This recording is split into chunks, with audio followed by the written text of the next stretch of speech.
ಬೌದ್ಧ ಸಂಪ್ರದಾಯಗಳ ಪ್ರಕಾರ ಬುದ್ಧನ ಸಾರಥಿ ಯಾರು?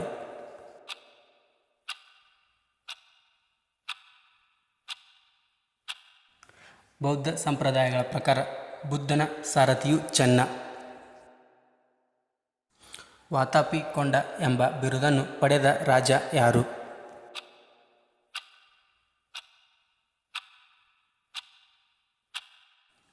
ಒಂದನೇ ನರಸಿಂಹವರ್ಮನು ವಾತಾಪಿಕೊಂಡ ಎಂಬ ಬಿರುದನ್ನು ಹೊಂದಿದ್ದನು. ಕೆಳಗಿನವುಗಳಲ್ಲಿ ಆರಂಭಿಕ ಚೋಳರ ರಾಜಧಾನಿ ಯಾವುದಾಗಿತ್ತು?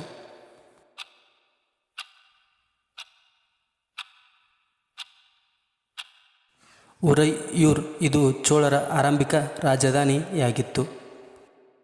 ಕೆಳಗಿನವರಲ್ಲಿ ಯಾರು ಸಮುದ್ರಗುಪ್ತನ ನಂತರ ಗುಪ್ತ ರಾಜವಂಶದ ಮುಂದಿನ ಆಡಳಿತಗಾರರಾದರು?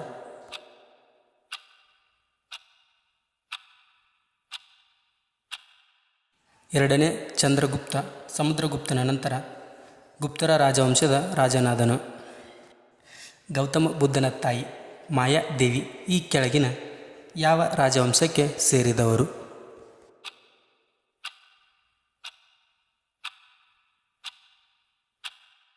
ಗೌತಮ ಬುದ್ಧನ ತಾಯಿ ಮಾಯಾದೇವಿ ಕೋಲಿಯ ರಾಜವಂಶಕ್ಕೆ ಸೇರಿದವರು.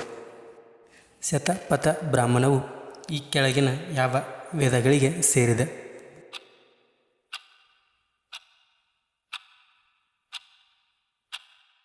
ಶತಪಥ ಬ್ರಾಹ್ಮಣವು ಶುಕ್ಲ ಯಜುರ್ವೇದಗಳಿಗೆ ಸೇರಿದೆ. ಯಾವ ಪಂಗಡದಲ್ಲಿ ಗಾಂಧಾರ ಕಲೆಯ ಶಾಲೆಯು ಅಸ್ತಿತ್ವಕ್ಕೆ ಬಂದಿತು?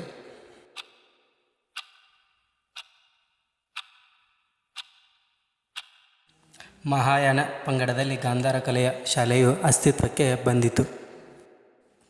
ಕೆಳಗಿನವರಲ್ಲಿ ಯಾರು ಪೇಶಾವರದಲ್ಲಿ ಮಠದ ಸ್ತೂಪವನ್ನು ಸ್ಥಾಪಿಸಿದರು?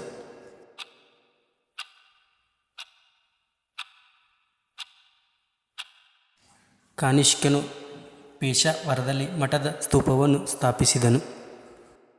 ಚೀನಾದ ಯಾತ್ರಿಕ ಪಾಯಿಯಾನ್ ಈ ಕೆಳಗಿನ ಯಾರ ಆಳ್ವಿಕೆಯಲ್ಲಿ ಕನೌಜ್ಗೆ ಭೇಟಿ ನೀಡಿದನು?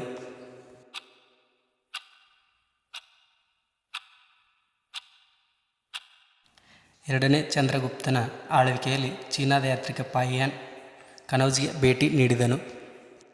ಮಹಾವೀರ ಯಾವ ವಯಸ್ಸಿನಲ್ಲಿ ನಿಧನರಾದರು?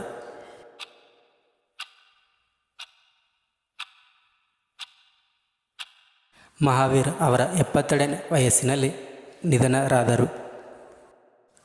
ಬುದ್ಧನಿಗೆ ಜ್ಞಾನೋದಯವಾದ ಪ್ರಸಿದ್ಧ ಸ್ಥಳ ಬೋಧ್ಗಯಾ ಯಾವ ನದಿಯ ದಡದಲ್ಲಿದೆ?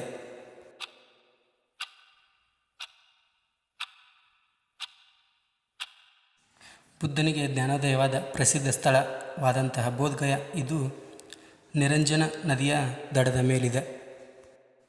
ಕೆಳಗಿನವುಗಳಲ್ಲಿ ಯಾವುದು 15 ವಿಧದ ಗುಲಾಮರನ್ನು ಉಲ್ಲೇಖಿಸುತ್ತದೆ?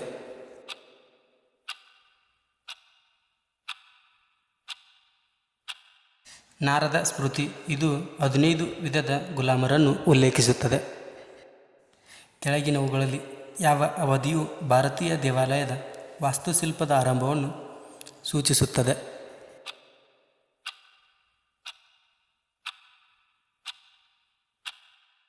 ಗುಪ್ತರ ಕಾಲ ಇದು ಭಾರತೀಯ ದೇವಾಲಯದ ವಾಸ್ತುಶಿಲ್ಪದ ಆರಂಭವನ್ನು ಸೂಚಿಸುತ್ತದೆ.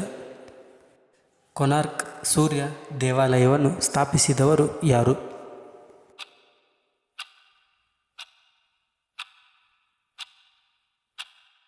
ಒಂದನೇ ನರಸಿಂಹವರ್ಮನು ಕೊನಾರ್ಕ್ನ ಸೂರ್ಯ ದೇವಾಲಯವನ್ನು ಸ್ಥಾಪಿಸಿದನು.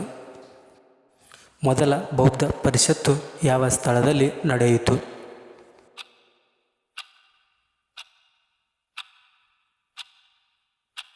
ಮೊದಲ ಬೌದ್ಧ ಪರಿಷತ್ತು ಇದು ರಾಜಗೃಹದಲ್ಲಿ ನಡೆಯಿತು. ಈ ಕೆಳಗಿನ ಯಾವ ಗುಹೆಯು ಮಹಾರಾಷ್ಟ್ರದಲ್ಲಿ ಕಂಡುಬರುತ್ತದೆ?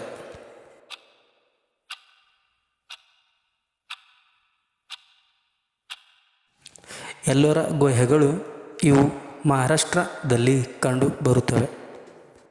ಕೆಳಗಿನವರಲ್ಲಿ ಯಾರನ್ನು ಭಾರತೀಯ ಕ್ರಾಂತಿಯ ಮಾತೆ ಎಂದು ಕರೆಯಲಾಗುತ್ತದೆ?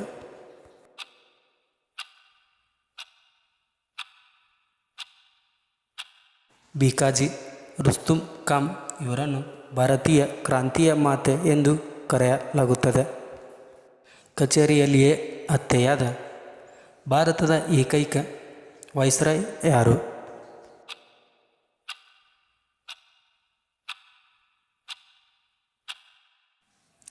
Lord Mayo. ಇವರು ಕಚೇರಿಯಲ್ಲಿಯೇ ಹತ್ಯೆಯಾದ ಭಾರತದ ವೈಸ್ರಾಯ್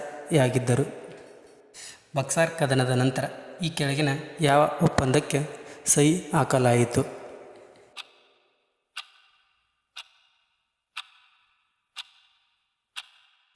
ಬಕ್ಸಾರ್ ಕದನದ ನಂತರ ಅಲಹಾಬಾದ್ ಒಪ್ಪಂದಕ್ಕೆ ಸಹಿ ಹಾಕಲಾಯಿತು. ಈ ಕೆಳಗಿನ ಯಾವ ವರ್ಷದಲ್ಲಿ ಸ್ವರಾಜ್ ಪಕ್ಷವನ್ನು ಮೋತಿಲಾಲ್ ನೆಹರು ಅವರು ಸ್ಥಾಪಿಸಿದರು?